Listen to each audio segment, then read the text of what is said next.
Senat Mahasiswa. Yang ada situ. Nah, di samping saya juga aktivis di jalanan. Zaman itu agak nggak populer, aktivis demonstrasi itu agak nggak populer. Gerakan jalan setelah direpresi militer besar-besaran tahun awal 80 itu nggak ada, nggak populer. Nah, saya itu awal-awal masuk di situ. Kemudian saya menjelang lulus itu menulis skripsi tentang buruh.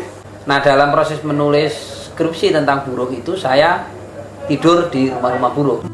Munir Said Tholib atau biasa dikenal dengan Munir lahir di Malang, Jawa Timur pada tanggal 8 Desember 1965. Beliau pernah berkuliah di Universitas Brawijaya Fakultas Hukum.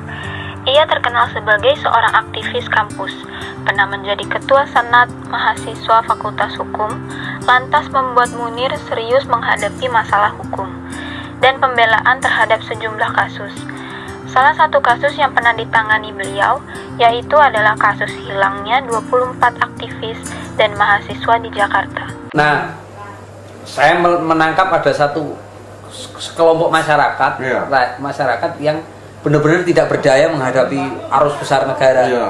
Dieksploitasi modal, digencet sama militer. Nah, saya dari situlah kemudian saya terjun ke dunia itu. Beberapa kasus yang pernah ditangani Munir adalah kasus tewasnya Marsinah 1993, kasus Tanjung Priok 1984 sampai 1998, penembakan mahasiswa pada tragedi Semanggi 1 dan 2, dan kasus Araujo yang dituduh sebagai pemberontak karena memerdekakan Timor Timur.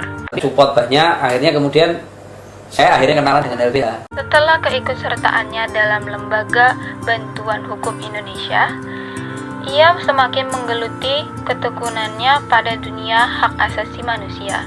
Munir lantas mendirikan Komisi untuk Orang Hilang dan Korban Tindak Kekerasan atau bisa disebut sebagai Kontras, dan sempat juga mendirikan Lembaga Pemantau Hak Asasi Manusia Indonesia. Motif penculikan ini adalah bagian dari defense kekuasaan pada waktu itu.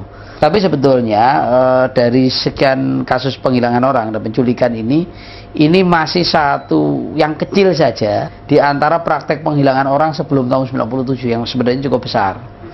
Dan ini udah berlangsung bertahun-tahun. Semakin berani seseorang dalam memperjuangkan keadilan, maka lebih banyak lagi orang-orang yang menatap sinis pada orang tersebut. Hal ini benar terjadi pada Munir. Diduga terjadinya kasus pembunuhan saat ia berkeinginan untuk melanjutkan studi di Universitas Utrecht.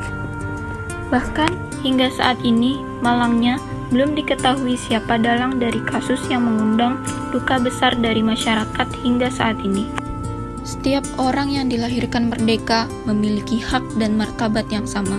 Lewat kalimat bermakna Pak Munir ini, kita harus tetap meneruskan perjuangannya, baik itu dari hal yang besar maupun sampai hal yang bisa kita jumpai sehari-hari. Belalah yang benar dan janganlah toleransi hal yang salah, bahkan jika hal tersebut sampai dapat merugikan orang lain. Pak Munir mungkin sudah dibungkam, namun generasi selanjutnya lah yang akan mengeraskan suara demi keadilan yang akan tercipta.